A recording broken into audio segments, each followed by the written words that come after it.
Well, welcome everyone. Thanks for joining us this afternoon. We got the coveted after lunch on Thursday slot. I was just going to say, this is pretty good turnout. There are no free drinks. Yes. So, sorry, apologies in advance. Yeah. But anyway, I'm Wes Smith. I'm just going to be asking Joe Daria some questions today. Joe, well, I'll let him introduce himself, but we've worked together for some time, and our topic today is really about the Summit Data Platform at the U.S. Department of Veterans Affairs. And we'll tell you all about that. And really what we're trying to understand today is, what has VA learned through this? What have you, Joe, learned through this transition from on-prem to the cloud and to a lake house and so forth? So we'll get into that. And I hope that's beneficial to everyone attending today. And you can take that back to your organizations and projects and work, maybe benefit from some of the bumps and bruises you've had along the way. So, Joe, why don't you introduce yourself? So good afternoon, everybody. Wes, my name is Joe Daria. I'm the Director of Data and Analytics for the U.S. Department of Veterans Affairs. I work in the Product Engineering Service in our Office of Information and Technology. Work under Deputy CIO Carrie Lee. We, in Product Engineering Service, are really charged with taking VA's processes and delivery into the modern era, right? We are we would like to think that we're the forward thinkers in VA, and we partner very closely with the CTO shop. So naturally, data is transformative. Data ended up in product engineering, and we're both taking legacy platforms and modernizing them, as well as building a package of tools, processes, and patterns to enable other technology teams to accelerate their journey for cloud scale data and analytics. So that's me. This is Wes. Yes, let's get into it. I should say also, I work at Microsoft. I partner closely with Databricks, and we certainly appreciate them hosting this event, and I appreciate the invite to come speak and talk to one of the customers here, and look forward to the chat. So let's get into it, Joe. You're building a modern data platform to help VA get value out of its data. Why is it important that we get this right? Great question. Let's go to the first slide. Now, there's only 3 slides, so this is only going to be moderately boring. But in answering that question, I think it's important for us to understand where we want to get to, right? Technology is a big part of it, right? It's an enabler. It helps us scale. It helps us accelerate to where we want to get to. But if you don't know where you're going, anywhere will work. So from a vision perspective, within my organization of data and analytics, we're focused on outcomes.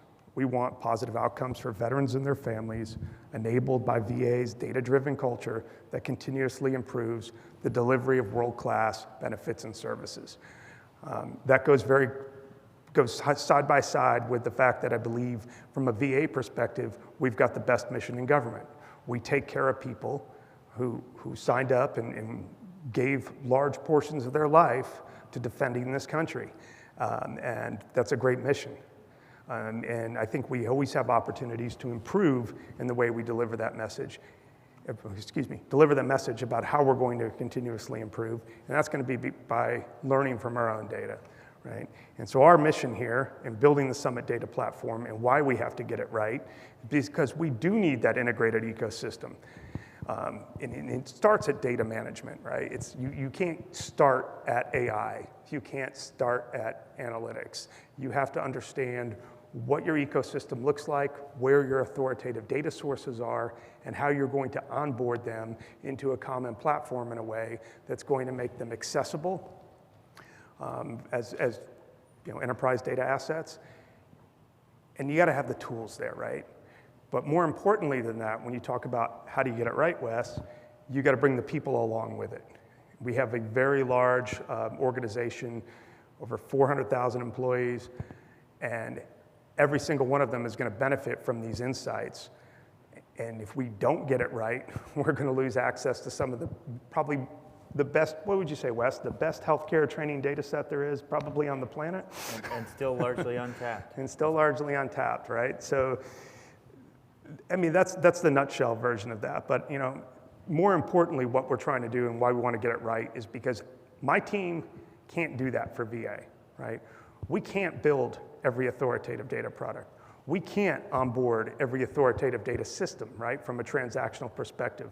What we have to do is build a community of interest, much as we've done around our legacy platforms, to teach people how to do that. Teach other technical teams how to use the tools that we've integrated. Teach other technical teams how to be data-driven and give them those options. And this quote I put on down here was, it's pretty close to what I said to my team a few weeks ago when we were talking about how we were going to get to where we wanted to be and what we were going to learn from the journey thus far. And this is very important to me. Myself, my team, we don't have a monopoly on great ideas, right? We don't want to be the gatekeepers for data. We want to be the enablers for other technical teams to get there. It's not about us having a hero syndrome that we're going to step in front of every important use case and ensure that it's delivered for the department. It's our job to ensure that the technical teams, the business teams, the clinicians have access to what they need to continuously improve how they execute their mission. And that goes from researchers, it goes down to the point of care, it goes down to the fact that VA's medical community, as you may have heard of something called VISTA. VISTA was heavily, our electronic healthcare record, was very closely designed with clinicians and practitioners, right? VA has that community culture of rallying around a problem that exists as a government department and solutioning it as a community. And we're gonna do the same thing with data. We've got some early successes with that. We've had some setbacks. I'm sure Wes is gonna ask me those very ugly questions here very shortly, and we'll dive into it. But generally speaking, to give you the soundbite, it's important to get it right because it's what our veterans deserve. Well, thanks, Joe. I appreciate it. I'm a veteran myself, and that means a lot that you're so focused on the ultimate end customer there, and that means a lot to me. I think you had another slide. Do you want to talk about your guiding principles? Sure. As well? I think this dovetails pretty nicely around this, and I'm not going to read all these to everybody. I think if you've seen 2 LinkedIn posts in the last 10 years that were hashtagged with data, you've probably seen some of this, if not all of it. There's a little bit of a VA-centric spin to it. But at the end of the day, we stood up the data and analytics pillar, which manages the data and analytics product line, to rationalize what was going on around the enterprise. Right? We had people in silos. I'm sure you haven't heard that in any other talk yet today, or at this conference. But we had people operating in silos that were essentially defining their own source of truth. And even in the corporate data warehouse community, where there is an immense number of curated, authoritative data products that are consumed every day to drive our department, people would take that data and look at it and go, is it really the answer that I want for my particular region of the country? And we continue to derive further from it. So what we need is that visibility and transparency to how these questions have been answered. How did we get to those data products that are out there? Clearly telegraph the lineage of where these items come from. Whether they're coming from an authoritative system, whether they're coming from somebody's fantasy land, we need to know that. And then a couple of these are starting to fall to the wayside because we're really dialed in on where we want to be from a platform perspective. Summit has integrated our Health Data and Analytics platform workstream. It's going to be hosting our CX Insights workstream that was stood up to form a data estate for the Veteran Experience Office, which is going to be looking at measurement of the omni-channel veteran experience, whether you're in a CRM, whether you're going through the call center, what do we know about your hold time, what do we know about why you called, or whether you're filling out a V-Signals survey, taking all of that data, putting it in one place, and ensuring that data scientists and VEO have the most accurate and up-to-date information possible to measure the veteran experience and proactively get in front of service recovery, right? And then I think the rest of this kind of self-explanatory, right? We're the keepers of the enterprise data catalog. We need to have visibility into what those data assets are. If you look at VA's strategic plan, if you look at VA's data strategy, there is all of the usual suspects of language there that says you must treat data like a strategic asset. Excuse me. Running out of moisture up here. You must treat data as a strategic asset. You must be evidence-based. If you look at the Evidence Act, all those types of things that you would see. So that's why we're here, to further dive a little bit deeper into that question. That's what our organization does. This is what we look back every time. Every couple town halls that I have with my staff, I have approximately, I think, around 80 federal employees in my organization right now, several hundred contractors supporting them. We go back to this and say, are we really doing this? Are we doing this every day? Are we living this? When we make decisions and we evaluate products we want to buy and we look at products we're going to implement, when we look at projects we're going to migrate, are we thinking about these things? And it's important. And when you're in this journey and you want to transform how you do data management, how you do analytics development, you need to reinforce this because this has very little to do with technology. Everyone's going to tell you this, and I almost hesitate to say this for probably the 50th time you've heard it at this conference. Technology is pretty easy in this day and age compared to where it was 10 years ago. It's easy to provision an advanced data workspace in the cloud, right? What it's not easy to do is to teach people to think about how do I work in concert with the rest of my organization to get to those answers? How do I contribute to developing the best patterns, right? For repeatability and for reproducibility and for optimization, right? Those are all learning things. Learning culture is what we have to create. And that's the tough spot because a lot of people get into their happy place of, I run SQL queries on SQL Server, and I'm going to do that for the next 10 years until I retire. And breaking that mindset and shifting them towards a new way to look at things is key. So I think there's, is there one more slide? Oh, that's it. All right, well, we'll save the architecture slide for a minute. So I'm glad you brought that up about the people and process, because I was basically going to say the same thing, even though we heard it at this conference over and over. Yep. The tech isn't necessarily the hardest part here. And so I have a number of questions for you about the people and process side. So let me start with this one. I thought you would. Yeah, let me start with this one. Well, first of all, actually, before I do that, though, I want to just be clear to the audience, in case they don't know about, you've dropped some terms, things like Vista and CDW we'll talk about in a minute, but let's talk about Vista for a second. The reason that VA is so significant is because these Vista systems, there's 130 plus of these unique instantiations of their electronic medical record spread all over the country in each of these independent health systems.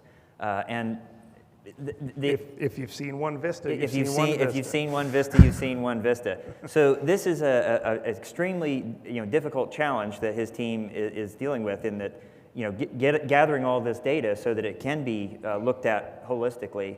But the interesting thing here is that the clinical notes, particularly within just this system, like this conglomeration of systems has such a gold mine of data, particularly in the notes and other places, that could solve big problems out in the medical industry, right? And we want to open that up. Oh my God, thanks so much, Aaron, appreciate it. So we want to open that up. That's a heavy pour. Yes. So let me ask you a couple then questions about the people side. As you mentioned a moment ago, you have some folks on your team that perhaps are struggling to embrace your vision, or a little slow in getting to your vision.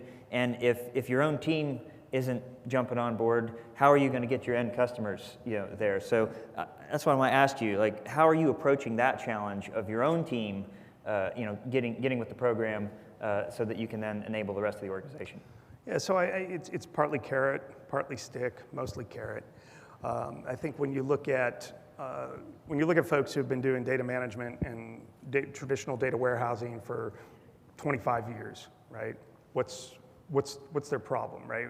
What's the problem space that they exist in? Well, I want to produce a report, right? I want to know what happened yesterday at this VA hospital, so I can know, generally speaking, what I should expect tomorrow, right? Because the person who's reading the report has also been doing that job for 20, 25 years at that VAMC. And then we look at the aging of the government workforce, right, and the pending retirements, you're going to lose corporate knowledge, right? And so when you turn this around and you look at your technical staff and say, we need to take, you probably kind of heard this, we need to create assistive technology for humans to make decisions. And we need to do this in a way that's scalable and maintainable. And so you look at what CDW is today, right? It's this corporate data warehouse. It primarily came out of VHA, got into a couple other areas that made it enterprise-ish on-prem. But it's half a data center, basically. You're talking tens of millions of dollars in capital outlays just to keep the servers running. And as things get more complicated, more complex, we bring more data feeds over the years onto that system.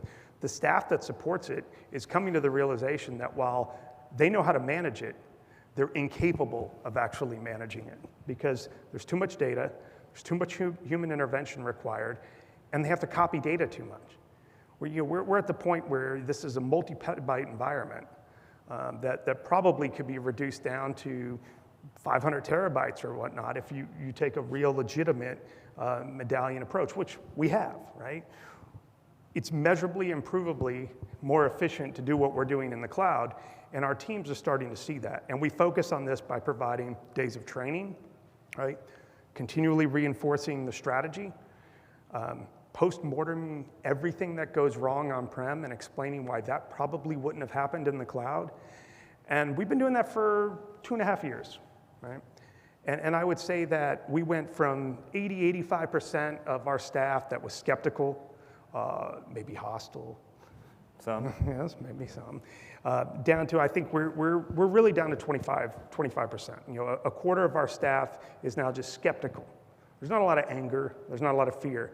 I think our contractor community is a little bit more concerned because we're starting to adopt a lot of new technologies, right? We're bringing on attribute-based access control. We're bringing in automated data cataloging. We're bringing in all of these assistive tools and technologies that, frankly, people used to write code for, or people would engineer a creative solution, or people would hack something that Microsoft had given us on SQL Server 10 years ago into a solution that's still alive, right, and still has to be maintained. And most of them are to the breaking point of, I don't want to live my life knowing I got to do something every Saturday night because this 20-year-old piece of technology that I have an emotional attachment to is breaking. So I think there's a lot of things lining up for us in that world that you want quality of life, you want work-life balance, well, let the machine do the work for you. So you mentioned 25% of your staff is still skeptical. Mm-hmm. Obviously, maybe out in the private sector. We didn't run a survey, so I mean, that's just well, let's just say it's 25. Maybe that's right. Obviously out in the private sector, maybe it's easy to you just help those folks find other opportunities, right? That's not so easy in the public sector, right? So and hiring is also challenging. You have all kinds of constraints about who you can hire, how you can hire them, and the hiring process is horrific. So how do you approach that? Like, how are you getting the right people from the federal side, right? Your federal employees. So that's kind of part one of the question. Mm-hmm. And how are you dealing with that? And then how are you dealing with the contractor piece, like you talked about there? How are you getting talented contractors in as well? It's a multi-part question. I really think you're going to have to work on your prompt a little bit there. But anyway, it's a valid point, right? A couple things lining up for us there as well that are all positive. One, you may know that our CIO was a former Microsoft executive, and he has pushed forward significant cultural changes in the Office of Information and Technology that are focused around turning VA's IT organization into what you could reasonably say is on a journey to becoming a product company. Right? That's a cultural shift from government IT that is quite profound. We have a lot of options in the hiring space with direct hire authority, with other authorities that have been granted to VA and other agencies to fill the gap in our cyber workforce and in our IT workforce so that we can make it easier for people to find us and connect with us and learn about our openings. We're having great job fairs, some of them with OPM, some of them the agency itself. Even today, there was you have a hiring fair today in Palo Alto. Right? We had a little bit of a recruitment event, yes. Mr. Del Bene was down in Palo Alto with a number of our executives celebrating the various achievements of the VA mobile app. Mr. Charles Worthington was there, our CTO. My boss was there, getting the message out about the great things that VA is doing in IT. Carrie briefed on, Carrie Lee, my My direct supervisor, deputy CIO, was briefing about what we're doing in data, right? And why it's cool and why it matters and what we're doing for create positive outcomes for veterans. Right? It's a combination of public messaging, government regulations being optimized, I'll be generous, and the fact that we kind of have some cool work. Right? I mean, there's very few places you can go in the world to get access to the level of and scale and breadth of data that we have at our disposal. And it's even more rare to see an organization that's willing to gamble, right? I mean, we're not going to gamble with security and safety and things of that nature, but we're going to let you fail. We want you to fail fast, preferably, but we'll let you do some experimentation. And that's very much a commercial practice. Very much something that you're going to see in a modern organization. And we're looking for some risk takers. We're looking for smart people who are willing to put their skills to the test to do the best we possibly can for America's veterans. Yeah, and I think you hit something very important there, that you're not going to win them over necessarily with your high salaries or things like that. It's going to be about the problem set that you have, right? People that really want to get after tough problems, and have massive, incredible data sets available to them. As a follow-up, I will say, we do have a very good health and benefits package, and we do still have a pension.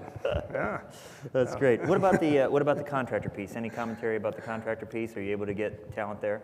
Yeah, I think so. That's a trickier question, actually, I think, than the employees, because our government employees have to work with the contractor community on a daily basis.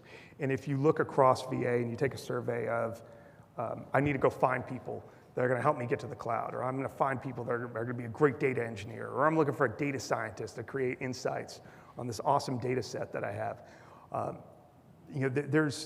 There's what the government will pay contractors, right? And let's be realistic, the labor market's been pretty tight for a few years. So we've had to be very deliberate. And there's been a lot of responsibility put on my staff to be honest about the performance of the contractor community and pull people out when they're not working. But I also think that creates a tremendous opportunity right now. And those who want to get into government but don't necessarily want to be a federal employee have the contractor community option, right? There's a couple of them. There's a couple of them in leadership positions from some of our contractors in this room today, that would love to talk to somebody who's interested in doing complex data work for the federal government. It's another option. In my opinion, and you're not going to hear this from every government employee, and I'm not necessarily saying this is VA's opinion, but the contractors are an essential part of our workforce, right? We have to work with them every day. We have to work with these people like their coworkers, but we also have to have the discipline to hold them accountable and to get value for money for the taxpayer. And that, if you think about that, if you later tonight when you can't get to sleep, pull that one apart and think about what we ask our federal staff to do. I mean, we ask them to do work, we ask them to manage contractors, we ask them to depersonalize things with somebody who may actually be performing work like a peer in some cases. I have a large technical staff in my organization, which is kind of an anomaly in federal service. So I have a lot of DBAs, system administrators, architects, et cetera, that are federal staff. And they work right next to a contractor that's an architect, right next to a contractor that's a system administrator doing the same kind of work. And that unique hybrid workforce is what's actually really kept the corporate data warehouse as a viable asset for the last, let's call it 15 years. It's probably more. Joe, so last question before we get into some of the platform stuff. Mm-hmm. Folks out in the audience may not know, you're not one of these feds that's been in federal service for 20 years or 30 years or something. You've been out on the commercial side too. So I'm interested to ask you, what are some of the unique challenges to doing this data platform, particularly in the in the public sector space or the federal space versus what you've had out in the commercial side? Great question, Wes. So we are the ultimate regulated industry, right?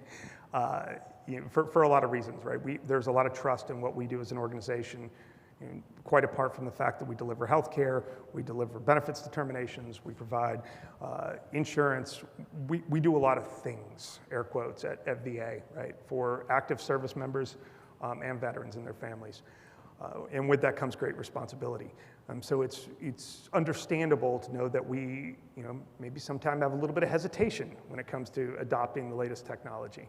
And when we do, there's obviously a fair degree of framework and guardrails that go around that. And sometimes they can be painful to navigate. I think back to really address Wes's point. I actually used to work down the road in Mountain View for about 12 years. I'm Texas-based, and was out here about every other week. And I very much spent about half of my career in Silicon Valley culture, and now I work for the federal government. There was an adjustment period, but you didn't mention how much you drink too. But yeah. That's a little rough. All right, go ahead. He's just trying to get in on the jokes too, folks. But I think the challenge there is that you are going to have to be a little bit more deliberate about how you adopt technology. You're going to have a little bit more of a telegraphed plan about how you're going to adopt it, and you need to think through.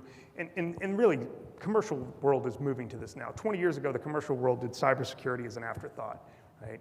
Cybersecurity is baked into everything you do, about anywhere you go now. The government happened to be super deliberate about that about 10, 15 years ago, where it was actually ahead of the curve in a lot of ways.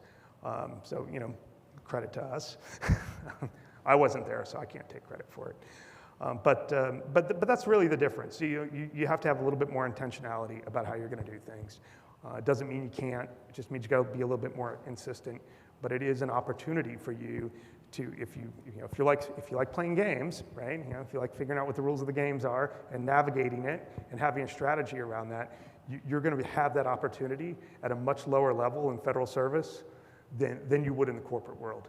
Because there's people who report to me that have significant budget authority, right? Have significant oversight responsibilities, are able to direct the future of the second largest department of the federal government. And some of them are very early career. I mean, very early to mid-career. And you can't always say that in the commercial world. So I'm not going to tell you you're never going to be a billionaire working for the federal government. But it's clean money, as they say.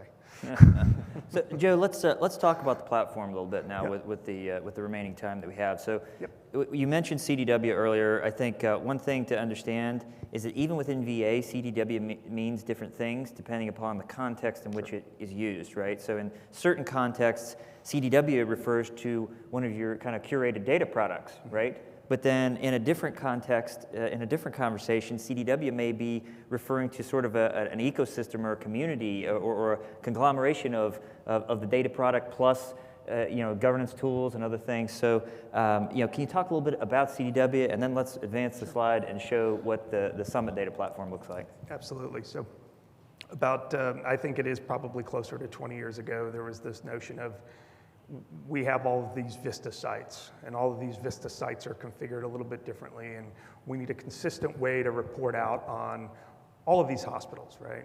And in 2000, somebody from VA can correct me if I'm wrong, I think it was 2007, OIT was stood up, 2007, 2008, somewhere around there, where all of IT was brought into one coordinated office, right, rather than being field managed.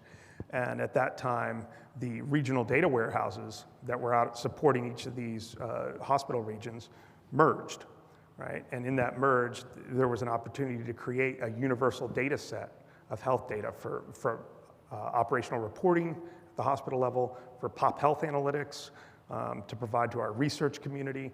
Just tremendous opportunities. And in doing so, you had to do significant data engineering, data modeling, all the traditional things that you would do to build a large warehouse for any vertical, right? And in doing so, we got to that reporting set for VA, right? And then we stood up a group that focused on deriving analytic meaning from that data in VSSC, which is the VHA Service Support Center. I had somebody from VHA that couldn't even tell me what that meant the other day because I was stumbling. I was VSSC. Yeah, I was just welcome to government. That's the other thing. Hey, you have to communicate very little in government because you can just throw acronyms at people and say, yeah, it's a CDW and it's connected over to VSSC and it runs out of AITC. So you got all that kind of fun stuff you can say. But the reality of that was, hey, we've got the world's largest health data warehouse, arguably at that point. It's integrated, it's there. All right, well, now what happens? Well, now people got to do something with the data. So we talked about VSSC, they're building standardized reporting and analytics. And then over here, we've got all of these groups that say, well, I want to solve my little use case on CDW. I need access to all that data. I need to figure out if I can build a better mousetrap for emergency department procedures or for supply chain management or anything like this at a local level. And so they would get project databases and they would essentially take the golden copy that was refreshed every morning and they would build their derivative data products, at a local level. Well, all right, there's just a couple problems I can see there right off the bat. But it was serving that need for, again, those folks who were used to being highly regionalized and having a lot of autonomy. It kind of kept them along with the concept of, hey, there's one IT department, there's one data warehouse, but you can still do the experimental things from that golden data set and derive your insights and build your reporting. So that went on for many years, and then we realized, well, we can't do all this cool data science stuff that everybody else is doing because we're tethered to servers. If we want more compute, we got to go buy it. We got to stand it up. And I think during COVID, when the supply chain was in disarray for computers and everything else, a lot of people that had been resistant to this cloud thing, they were like, I want data faster. I want data available everywhere. I don't want to wait 6 months to get new servers provisioned, in this environment, and I want to do it now. And they were like, oh, wait a minute, the cloud doesn't seem to have any capacity issues. That looks pretty interesting. And that's when, at about that time, there were a couple different efforts that were launching into the cloud in OIT, and then right after that, DAPL, Data Analytics Product Line, was stood up, now managed by my pillar, Data and Analytics pillar of product engineering. And we said, hey, we got to integrate all this stuff. All these people are jumping to the cloud. We got to put some common management framework around it. Well, which goes to this now. Yeah, let's show them the new. This isn't This was a journey discussion. It's a people and process and a little bit of technology discussion. So this is going to be a little bit high level, but I just wanted everybody to look at the types of things that we were looking at, and then some of the solutions that we mapped to those capabilities. So if you've been at this conference for the last 3 days, the middle part of this looks very familiar. Right? Three-zone lake house, right? There are some different things here that take us beyond that a little bit. I made a terrible joke to somebody at Microsoft the other day. We were talking about architectures, modern data warehouse pattern, lakehouse pattern, data mesh, data fabric, and I said, well, at VA, we're special. So we'll be sitting at our lake house wrapped up in our meshy fabric blanket at some point. And I say that because we still do keep some dedicated pools for dimensionally modeled data. Why? Backward compatibility, super fast. Big data sets, still make sense. People can throw SQL at it. I'm not going to go too deeply into this, but I will say that there's some feature parity issues for us with some of our technology providers because we are in a restricted government cloud. So sometimes we have to find creative solutions to do some of those things that our product partners have been investing in to make it easier on the transition. Some of this we built ourselves on top of cloud native services. For instance, our Summit platform health monitoring that integrates with our cyber tools, integrates with some of the other monitoring components that we have that are VA-wide that take this platform into the rest of the fold. And then there's some of the special, what I would say the best of breed applications out here that we've used for things like attribute control, attribute-based access control like Immuta, Calibra in our data catalog. We're obviously heavy Databricks users, or they probably wouldn't have invited us here. And with a bias towards adopting as many cloud-native services as we can, like Azure ML and some other things, because we do have to give optionality. Let me ask you something, though, Joe. So you're this lake house. You're using open formats here. Why is open source important? As part of your platform, why are you embracing open source? So open source is important just because it kind of makes sense. What we need is portability. To the extent that it's possible, we try to get to vendor neutrality, right? We try to find, if we integrate something that is relatively proprietary, we like to do it in a modular way that we can replace that with a better technology, replace it with something that's a better value for the taxpayer, and ultimately, we will always have a bias towards open formats that are published, that are consumable, that people can understand, that people will build third-party tools to. So I think it's the same reason that we saw Linux take off in the enterprise world, right? It protects you a little bit from that. So let me ask you another question. So what you're seeing on the screen here, this still is kind of a overnight delivery to get your analytics updates, right? So I'm sure your users want something more like real time. Yeah. How are you going to address kind of this desire for a real time? Well, I'd like to turn that over to or Dr. Spencer Schaefer, if he'd like to come up and now. So, we have been working, so during COVID, the national surveillance tool was delivered from the corporate data warehouse. And what we did is we accelerated a number of the health domains so that we could get access to key health domains such as labs, appointments, a couple other things, so we could understand, and staffing, we understand the impact of the hospitals as the pandemic wore on. So we started accelerating to more of a micro batch approach on a lot of these health domains. And right now we're very close to moving to more of I wouldn't call it quite streaming, it's probably still going to be micro batch for some period of time, but more of those health domains will be available on the platform, both for operational uses, because I do have a number of operational systems, not just analytics platforms in my area, so that we can continue to accelerate knowledge across all of those integrated systems.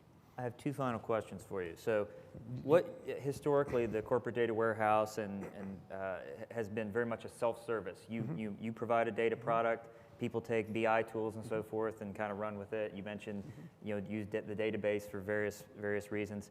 So is this future state also going to be heavily self-service, or are you adding as you've got more complicated technologies here, is there going to be something that's more than just self-service? Yeah, absolutely. I mean, I think our self-service model will continue. I mean, we were self-service very early in analytics at VA, long before a lot of people talked about that. In fact, we probably didn't even realize that we were at the time, because no one was really labeling that, and it was a little bit of a paradigm shift for a lot of the people involved. But if you look at the new platform, we certainly embrace that. We put a lot of time into providing a center of excellence that teaches all of these disciplines to interested end users, to other technical teams. We have some coaching teams that will help teams that are trying to do this themselves to get onto the platform or move their workload off of CDW. We also have a white glove team that's kind of broken into a couple different disciplines. One that I call Eye to Eye, which is ingestion to insights, and it's cute, I know. But we use that to accelerate priority use cases. Sometimes we'll have a leader that has a severe problem, gets on the phone, calls up the boss, by the boss being the CIO, and says, "Hey, I want some help here." Now we've got that data SWAT team that can go in there, find that data source for them, get it ingested, help them curate it, and get them to insights. So that's going to be a key component of that as well. And I think that's how we'll be dealing with a lot of emergent use cases in the future. So still heavily self-service, but it sounds like you've added some muscle for like SWAT teams, coaching, white glove coaching approaches. Yeah. Okay. Well, with the last minute or two here that we have, let's hear what are the bumps and bruises you've had along the way. What recommendations do you have to our friends in the audience if they're going down a similar trail? So we've talked about a lot of them, right? Your people are important. They're going to be scared, right? You tell anybody you got to go relearn your job, right? There's going to be some hesitancy, and you need to be sensitive to that, and you need to empathize with it. We tackled that in a couple different ways, where some of these people are relatively young. Say, hey, this is the future. You want to have a career here or anywhere else? We're going to teach you transferable skills. Now, we don't want them to leave, but they're going to be capable of doing so if they want it. And I think beyond that is make sure you've got a support layer, make sure you're very intentional about what your strategy is, reinforce that strategy often. Yes, repeatedly. Yes, repeatedly. So overkill is probably appropriate. And be accessible as a leader. If people have concerns, if people don't understand where they fit in the new organization, you might not have an answer early on. But if you're not willing to have those discussions with those employees and that staff about what that looks like and where they fit in this, then are you really doing your job as a leader? So a lot of it comes down to engagement, and it comes down to training, and it comes down to respect, right? You've got to help people get them to where you want to be, not expect them to get there on their own. Well, Joe, thanks so much for your time today. This has been an interesting discussion. Thanks for sharing your architecture with us as well, and the story at VA. And we wish you the best, and really appreciate what you're doing for our veterans. And thank you for your lot. service. Yes, thanks, sir.